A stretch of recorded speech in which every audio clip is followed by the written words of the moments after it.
Bonjour à tous, bienvenue pour ce nouveau webinaire de Go With You.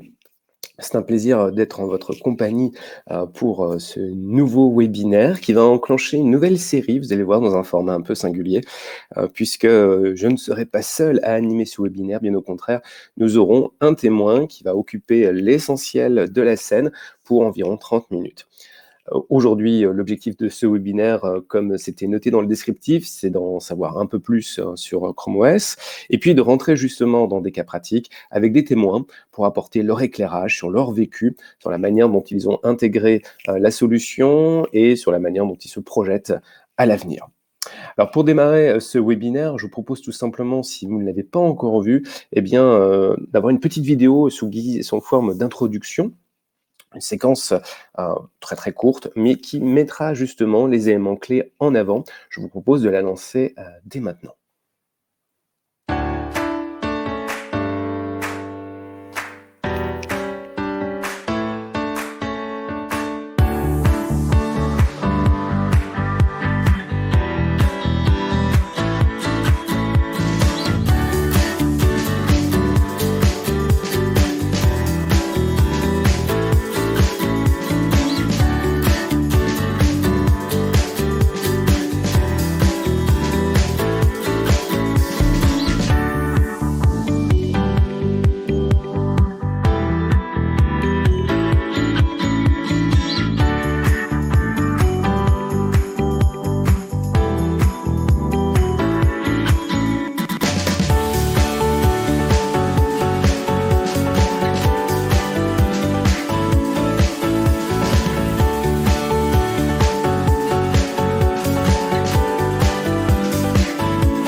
Voici pour cette séquence vidéo introductive qui avait très clairement vocation à vous présenter les éléments de base de Chrome OS. J'espère que vous avez pu effectivement retenir les éléments clés. Et ce que je vous propose, c'est dès à présent de laisser ma place à notre invité, puisqu'il pourra effectivement en dire beaucoup plus et vous apporter son éclairage personnel. Alors, qui est cet invité pour cette première édition ? Il s'agit ni plus ni moins que de Jean-Baptiste Boutillon, PDG de Paris Ouest Construction. J'invite notre invité Jean-Baptiste à venir sur scène. Bonjour Jean-Baptiste. Oui, bonjour Guilain.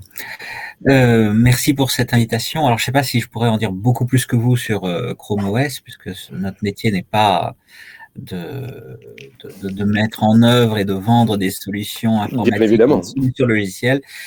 Paris Ouest Construction, nous sommes une entreprise de construction, de bâtiments. Une entreprise générale, c'est-à-dire une entreprise qui livre clé en main ses immeubles à ses clients. Et nous sommes constructeurs de logements en Île-de-France. Donc des immeubles de logement collectif. Nos clients sont les grands bailleurs franciliens et les promoteurs nationaux pour le coup, au moins pour leurs opérations en Île-de-France. Paris Ouest Construction est une entreprise familiale créée en 1945 par mon grand-père. Nous sommes aujourd'hui 340, ce qui, compte tenu des ouvriers et des compagnons de l'entreprise qui ne sont pas équipés informatiquement, fait qu'on a à peu près 200 postes informatiques et 200 comptes Workspace. D'accord. On a fait le choix, il y a un peu plus d'un an, de déployer 120 Chromebooks. Et c'est de ça dont on va un petit peu parler, puisque c'est un choix important, une évolution importante dans l'informatique, l'informatisation de Paris Ouest Construction. Mais merci beaucoup Jean-Baptiste Boutillon pour cette présentation. Et justement, c'était ma première question, parce que a priori, peut-être qu'un certain nombre de nos spectateurs pourraient se dire, mais le BTP, quel rapport avec le numérique, quel rapport avec un environnement numérique de travail comme Google Workspace? Pour vous, justement, pourquoi ce choix? Pourquoi cet environnement numérique? Alors, l'environnement numérique, on y est avec de la bureautique, avec quelques applications métiers. On va trouver des applications métiers classiques, hein, RH, gestion, paye, comptabilité, etc. Mais surtout des applications cœur de métier, qui sont d'une part des applications qu'on a développées en interne au travers d'un intranet, donc à travers un navigateur, et puis quelques applications métiers qu'on utilise, notamment pour deux fonctions sur lesquelles je reviendrai un petit peu plus tard, qui sont la planification et les plans. Donc ça, on y reviendra. Mais la première question que vous vous posiez, c'était pourquoi Workspace? Exactement, oui. Alors, jusqu'à il y a 2 ans et demi ou 3 ans, nous hébergions sur des serveurs internes, enfin des serveurs qui étaient au début internes et ensuite qui ont été positionnés dans des data centers. Nous hébergions principalement un serveur de fichiers et un serveur de mail. C'est très classique. Et on a commencé à voir avec des ransomware et des virus un peu, notamment WannaCry, etc. C'était le début. On a vu nos grands fournisseurs, nos grands clients et nos grands confrères être attaqués, et avec des conséquences très très lourdes. Donc c'est la sécurité en fait qui a été le point d'entrée. Le point d'entrée, ça a été la sécurité. Et on s'est dit que si nos grands confrères, nos grands clients et nos grands fournisseurs, puisqu'on travaille avec des fournisseurs comme Saint-Gobain, par exemple. Alors, c'est un fournisseur à travers de très nombreux produits, hein. On achète chez Point P, on achète chez de nombreuses marques et de nombreuses sociétés du groupe Saint-Gobain. Et puis, on a des grands clients qui sont des promoteurs et souvent un petit peu adossés à des banques. Et on a vu ces clients, ces fournisseurs, ces confrères être attaqués. Et on s'est dit que si les attaques étaient couronnées de succès, au moins dans le sens où pas forcément dans le sens où ils obtenaient le paiement d'une rançon, je le souhaite absolument pas, mais dans le sens où, dans tous les cas, on voyait une perturbation très nette de leur activité. On s'est dit que nous, jamais on aurait la capacité, la compétence pour résister. Du coup, le choix a été pris de migrer sur le cloud pour ces fonctions, serveur de fichiers, serveur de mail. Dès lors, on avait deux possibilités. Alors, pourquoi avoir fait le choix des possibilités de Google, de l'offre de Google, qui s'appelait Suite à l'époque, hein, qui s'appelle Workspace maintenant. Tout à fait. D'abord parce que c'était peut-être Google était peut-être un petit peu plus avancé, et peut-être il l'est encore aujourd'hui par rapport aux solutions, mais ça, je ne suis pas forcément suffisamment calé pour savoir les comparaisons avec les différents opérateurs. Exactement, le comparatif complet. Il était plus avancé, surtout il était plus natif. Donc il fallait faire une l'héritage. Vous n'aviez pas l'héritage en fait dans votre perception. Vous n'aviez pas l'héritage en fait de l'informatique depuis les 80, et qu'on était effectivement sur une technologie qui reposait d'abord et avant tout sur le cloud et sur le web. Voilà. Et puis après, au-delà de ça, l'analyse qu'on en a faite, c'est que derrière le cloud et derrière la sécurité, il y avait le travail collaboratif. Et que le travail collaboratif, c'était une révolution au sens où c'est un changement dans le mode de pensée, le mode de fonctionnement. Alors ce changement, quand on le dit, si tout bêtement on se dit qu'on va travailler ensemble, on ne mesure pas tout ce que ça représente. Travailler ensemble, ça peut vouloir dire se passer des fichiers, ça peut vouloir dire aussi travailler simultanément. Mhm. Et les possibilités de travail simultané semblaient sensiblement meilleures avec les solutions de Google. Donc là, on voit bien le glissement, c'est-à-dire vous avez démarré votre propos sur la sécurité, sur la nécessité d'avoir une infrastructure qui soit plus fiable et où vous pouviez effectivement compter sur des techniciens de chez Google plutôt que de devoir vous, en interne, vous gérer tous vos serveurs. Et on glisse vers cette voie les usages avec le focus sur la collaboration à plusieurs niveaux. Oui, tout à fait. Alors, ce changement, il s'est fait de façon relativement transparente pour les utilisateurs, dans un premier temps, Mhm. et il s'est fait à l'été 2019. D'accord.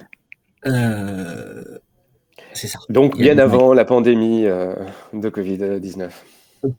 Oui, finalement, bien avant, mais peu de temps avant quand même. Et ça, alors on a eu en Île-de-France, parce que j'imagine qu'il y a des personnes qui nous regardent qui sont peut-être pas en Île-de-France, Oui, mais nous, on a eu notre pré-pandémie, puisqu'on a eu d'accord. des grèves SNCF fortes en Île-de-France en décembre et janvier, je crois, ou décembre. Donc on avait déjà beaucoup de télétravail à ce moment-là, et ça a D'accord. été un premier baptême du feu. Et derrière, quand la pandémie est arrivée, eh bien, on a été très heureux d'avoir la possibilité de laisser nos collaborateurs travailler. Alors, il n'y a rien de glorieux à ça parce que c'est un mode très dégradé, hein. Mais on a des personnes qui ont travaillé depuis des ordinateurs personnels euh, D'accord. pendant un certain temps, depuis leur domicile, et on a pu maintenir le travail au moins sur tous les outils de bureautique euh, grâce à cette solution et avec un déploiement vraiment facile, Alors puisque justement, il y avait... c'est Jean-Baptiste, si vous me permettez, ça nous amène naturellement au glissement. C'est-à-dire que vous avez démarré là avec cette situation des grèves de transport à mettre en avant le télétravail. Et heureusement que vous aviez l'infrastructure qui le permettait. Mais pour le coup, vous le disiez il y a quelques instants, vos collaborateurs ont commencé tout d'abord avec leur ordinateur personnel. Tout à Or, fait. c'est pas forcément évident. Donc, ça nous amène forcément cette fois à la deuxième brique, c'est-à-dire que il y avait cette fois le matériel plus facile à déployer pour permettre justement une gestion améliorée des postes de travail de vos collaborateurs. Alors tout à fait. Donc ça, c'est la deuxième étape, c'est effectivement le passage sur des Chromebooks qui n'a pas concerné tous les utilisateurs, hein. Aujourd'hui, on a D'accord? 200 utilisateurs sous Workspace et on a à peu près 120 Chromebooks de déployés. Et notre métier, donc, c'est de construire des Mhm. immeubles, donc d'avoir des chantiers. Les chantiers sont des lieux très isolés. Alors, ils sont géographiquement en Île-de-France, mais ils sont quand même très loin du siège, dans le sens où les conducteurs de travaux qui sont sur des chantiers, qui sont des jeunes ingénieurs, des techniciens, ne viennent pas au siège tous les jours, loin de là. Ouais. Et parfois, il se passe plusieurs semaines sans qu'ils ne passent au siège. Du coup, il faut qu'ils soient très autonomes. Et ce qu'on met comme matériel sur un chantier, euh, on doit être préparé à ce qu'il soit perdu demain. Euh, c'est du matériel qui est, entre guillemets, je sais que c'est très déplaisant, le mot est totalement inadapté, mais il peut considérer comme étant jetable. Non pas dans le sens où on souhaite le jeter, mais dans le sens où il peut disparaître demain. Il peut être D'accord. volé. Il peut prendre du ciment, et les claviers n'aiment pas le ciment. Je Euh, confirme. il peut, on a parfois on a eu l'année dernière un incendie sur une base vie. Quand il y a un incendie, tout disparaît. On a j'ai parlé des vols, mais on a aussi des cas de destruction. J'ai un collaborateur qui a roulé sur son ordinateur parce que les circonstances faisaient que c'était un Mhm. petit peu particulier. Et évidemment que donc ça veut dire que tout matériel peut être amené à disparaître. Et de ce point de vue-là, les Chromebooks sont un vrai plus. D'abord parce qu'ils sont très rapides à déployer, et ensuite parce qu'il n'y a rien dessus. Enfin, tout ce qui est stocké dessus l'est de façon très très temporaire. Dans tous les cas, c'est comme ça qu'il faut les utiliser. Et donc, on n'a pas de drame, on n'a pas les mêmes drames. Et puis, on n'a pas, par exemple, toutes les photos du chantier qui disparaissent quand l'ordinateur est volé. Voilà. Donc ça a été un choix fait de déployer ces Chromebooks sur les chantiers. Là où on a été un tout petit peu en difficulté, c'est qu'on avait des accès Internet, mais on n'avait pas mesuré que les accès Internet sur les chantiers étaient parfois, c'est des accès C'est compliqué. Étaient parfois un petit peu, étaient parfois trop médiocres pour avoir une bonne qualité d'usage. Donc, on a été amené à améliorer ces accès en déployant non pas les puces de l'opérateur qu'on avait choisi, mais de tous les opérateurs. C'est-à-dire qu'on allait chercher le meilleur opérateur, on a été prendre des lignes temporaires sur les chantiers. Et puis, on a une grosse difficulté à déployer de la fibre, qui serait la meilleure solution. Et la difficulté, c'est que nous raccordons les immeubles, mais les immeubles que nous construisons ne sont pas raccordés. Ils le sont exceptionnellement, et malheureusement, même en cas de rénovation, la première chose que fait le client, c'est de supprimer les raccordements, ce qui fait qu'il faut les rétablir avant de pouvoir avoir une fibre. Voilà. D'accord, donc sur ces aspects-là de fragilité de connexion, en fait, j'imagine que vous reposez sur le fait que vos collaborateurs partent ensuite à la maison avec leur machine, et que dès que le Chromebook détecte une connexion qui sera certainement meilleure que sur le chantier, à ce moment-là, la machine va effectivement sauvegarder les photos qui ont été prises, les documents qui ont été travaillés, etc. Absolument. Alors, il y a certaines applications sur lesquelles on est un peu plus dépendant de la connexion informatique. Ouais. Mais c'était déjà le cas avec un environnement Windows. Et justement, ça a montré que c'était un petit peu fragile et qu'on avait à travailler l'amélioration de nos connexions. Et voilà.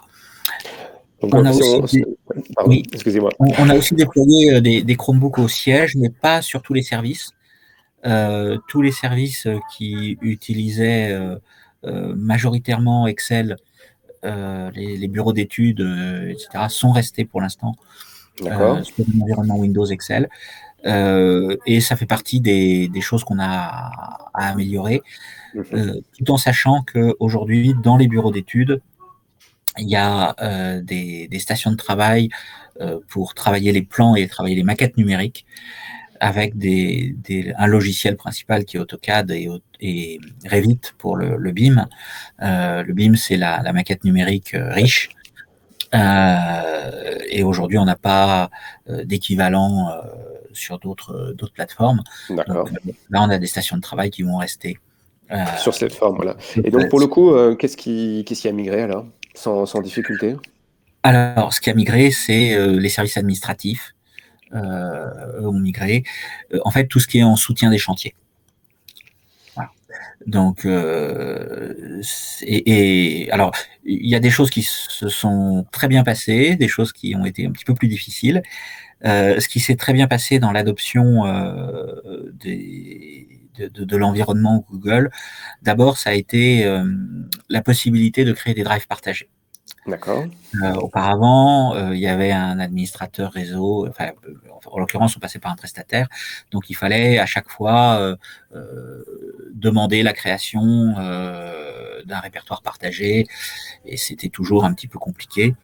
Maintenant, les utilisateurs sont monté en compétences et créé leur drive partagé pour travailler en équipe. Et alors, oui, un peu à l'excès, puisqu'on a vu une démultiplication des drives partagés, mais ça, on va tirer la vis sur ce point. Mais d'une manière générale, ça correspond assez bien à la façon dont travaillent les chantiers, c'est-à-dire que il faut qu'ils soient très autonomes et si je reprenais le petit dicton qui est évidemment très excessif, mais il vaut mieux demander pardon que demander la permission. Autrement dit, voilà, on teste des choses, on fait des choses, Ouais. on avance, on fait avancer le chantier, et puis de temps en temps, on est amené à revenir un peu en arrière. Mais le but du siège et l'informatique du siège est là pour faciliter la vie des chantiers. Elle n'est pas là pour les contraindre. Et donc, c'est un moindre mal, c'est un très grand bénéfice plutôt, qu'ils puissent partager des documents, créer des répertoires partagés, y compris avec l'extérieur. Ouais. Et de temps en temps, on vient recadrer un petit peu les choses. Mais c'est dans ce sens-là qu'on souhaite faire ça. Excellent. Donc là encore, si je vous suis bien, Monsieur Boutillon, votre propos initialement sur les Chromebooks, c'était il nous faut des machines qui soient finalement plutôt faciles à déployer, sur lesquelles on n'a pas trop de regrets si jamais il y a une destruction, une panne ou autre, parce que les documents vont être sauvegardés. Donc on part vraiment de ce constat-là aussi, comme tout à l'heure pour la sécurité. C'est-à-dire, il faut que ça réponde à des exigences sur le terrain. Et au final, on voit que, comme une forme d'effet halo, ce matériel derrière, couplé à Workspace, va justement amener à des changements dans les pratiques. En l'occurrence, si on vous suit sur les drives partagés notamment, sur une fluidification entre les échanges, entre vos collaborateurs qui sont sur les chantiers, et puis ceux qui sont au siège, et qui sont là justement pour coordonner et aider ceux qui sont sur place. Tout à fait. Le deuxième outil, c'est Gmail. Et je pense qu'en termes, autant il y a 2 ans, la raison pour laquelle, la raison de sécurité pour laquelle on a fait la migration sur Workspace, c'était les ransomware. Ouais. Autant depuis l'été dernier, on a fait beaucoup de formations au phishing.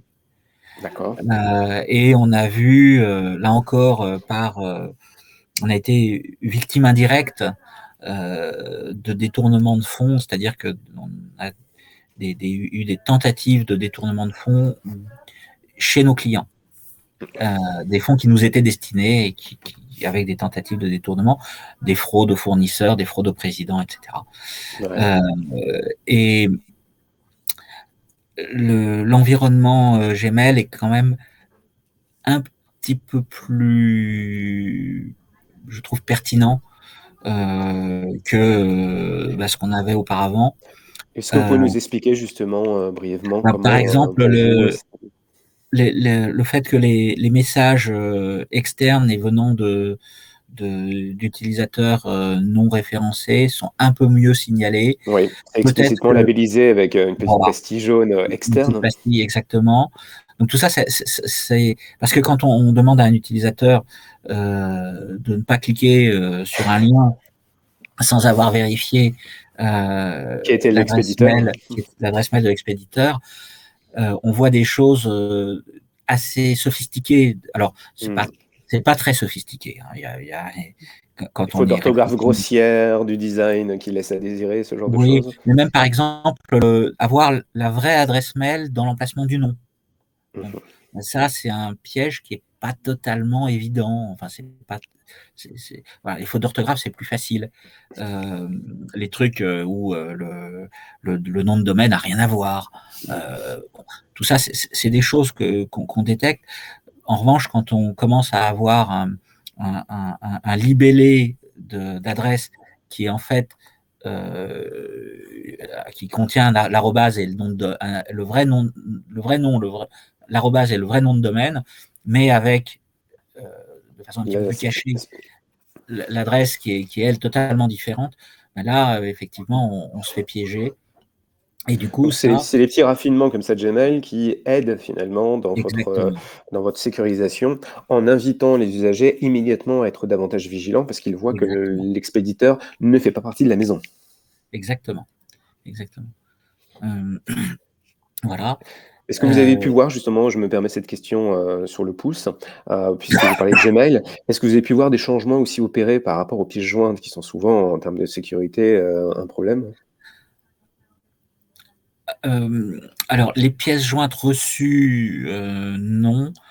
En revanche, effectivement, maintenant, on a pris le pas de mettre des liens Ouais, le plus souvent possible. Et ça, c'est quelque chose qui est très, très positif. C'est-à-dire que on est en train de casser la notion de fichier au sens peut-être MS-DOS, d'ailleurs, oui, du terme.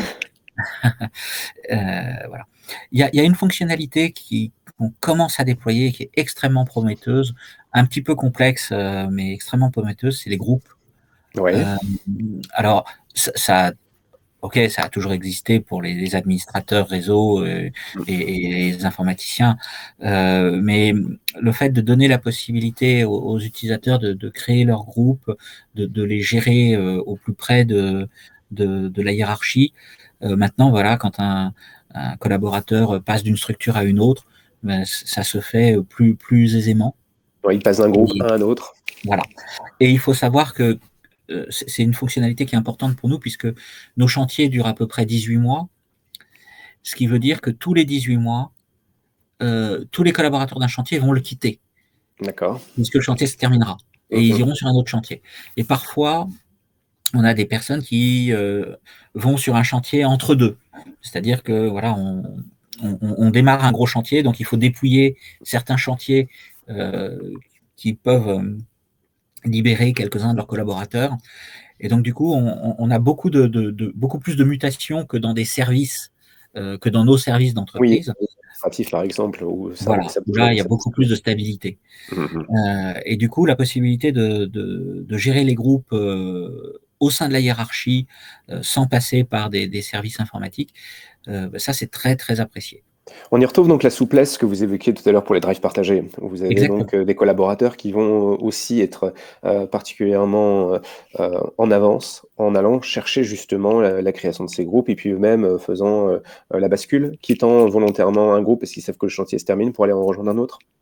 Oui, alors ça reste au niveau hiérarchique, c'est-à-dire que D'accord, le directeur qui mute un de ses collaborateurs d'un chantier à l'autre va le transférer d'un groupe à l'autre. d'accord. Euh, et du coup, bah, les boîtes mail et les invitations, les réunions, Tout cela va être les, suivi. tous les drives partagés vont suivre. Excellent. Euh, voilà. Très bien et merci beaucoup. Là, on a eu des choses vraiment très concrètes et puis, sur les derniers mois qui se sont passés, comment, vos pratiques ont pu évoluer. Naturellement, vu que nous nous rapprochons de la fin de ce webinaire, je souhaiterais, regarder vers l'avenir et voir davantage comment, votre projet va évoluer ou comment vous espérez qu'il puisse évoluer, dans les mois qui viennent. Alors, il y a deux évolutions. Une qui est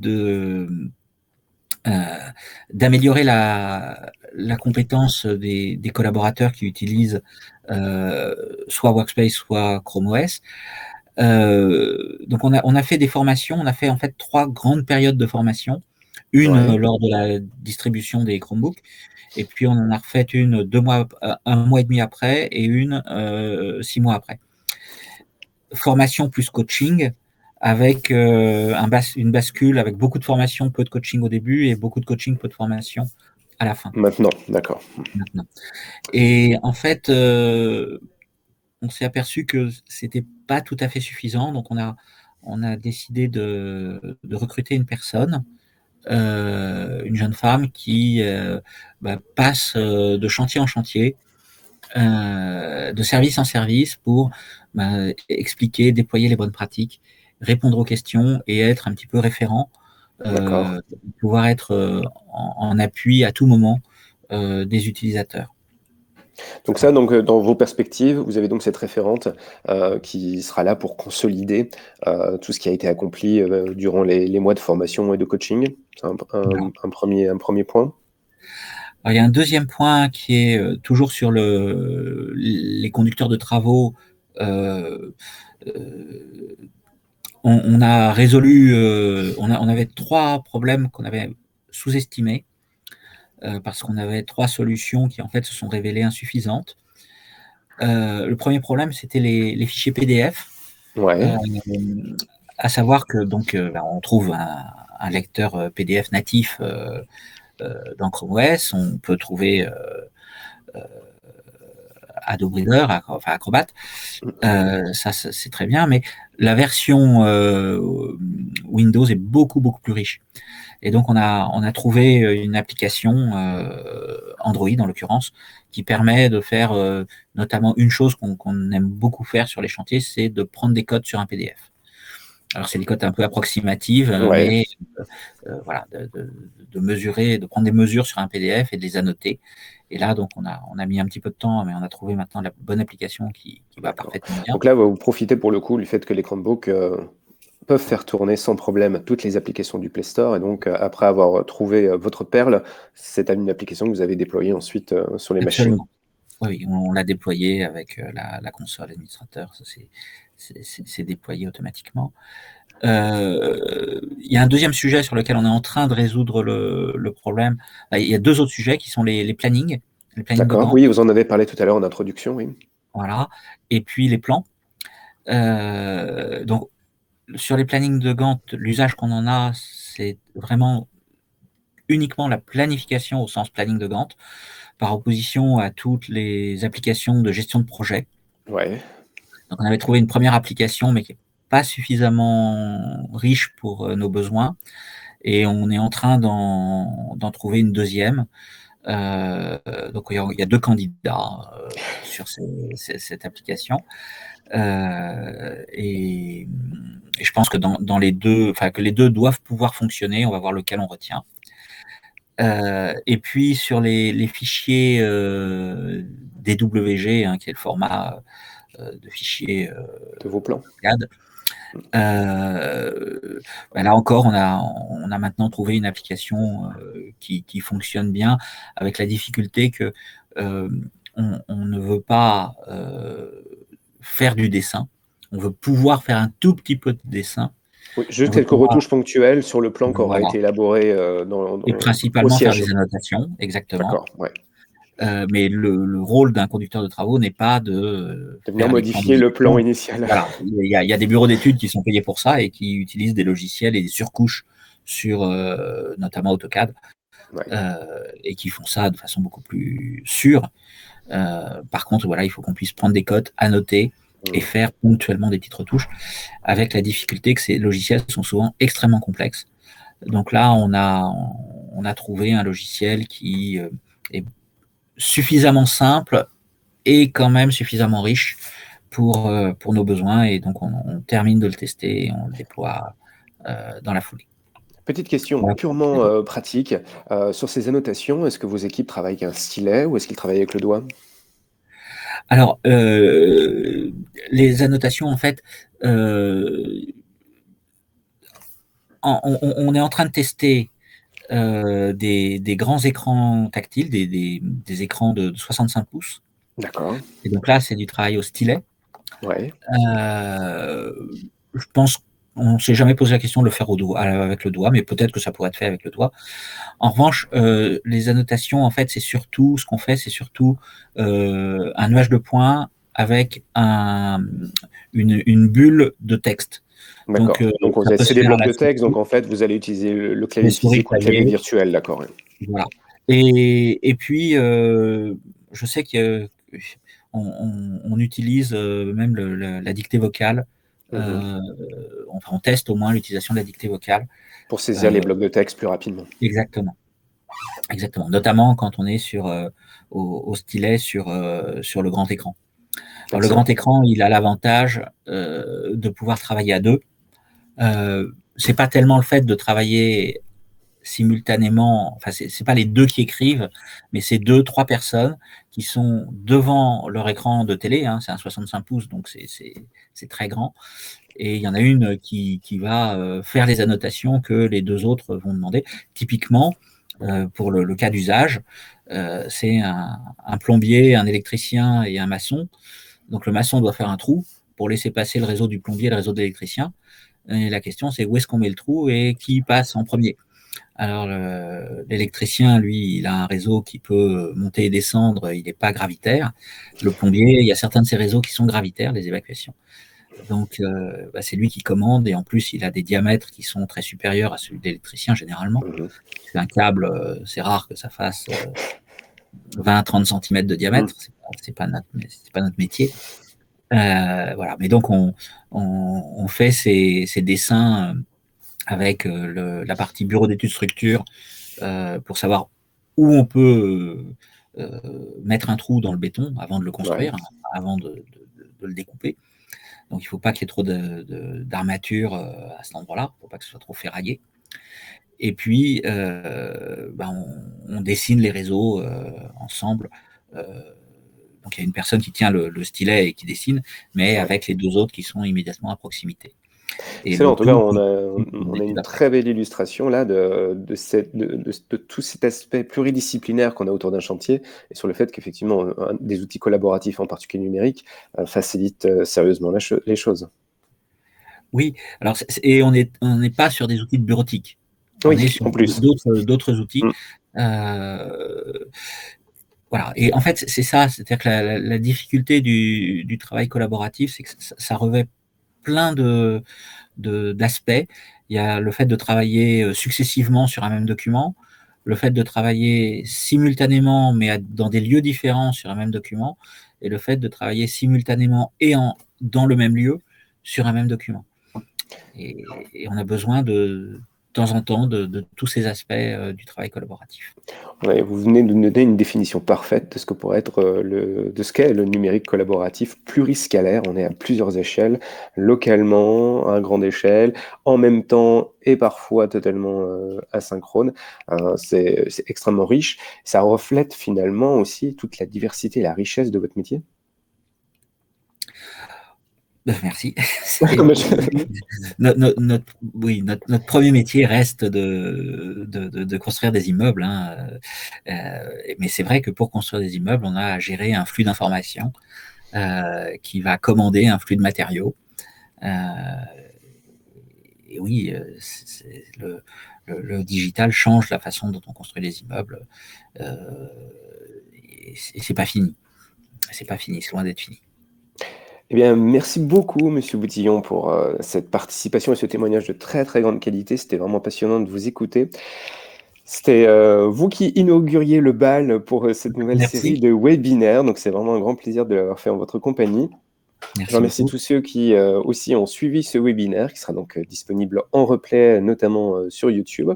Eh bien, au plaisir de vous retrouver pour de prochaines aventures. Monsieur Boutillon, je vous souhaite une très, très, très belle journée. Merci encore pour votre participation.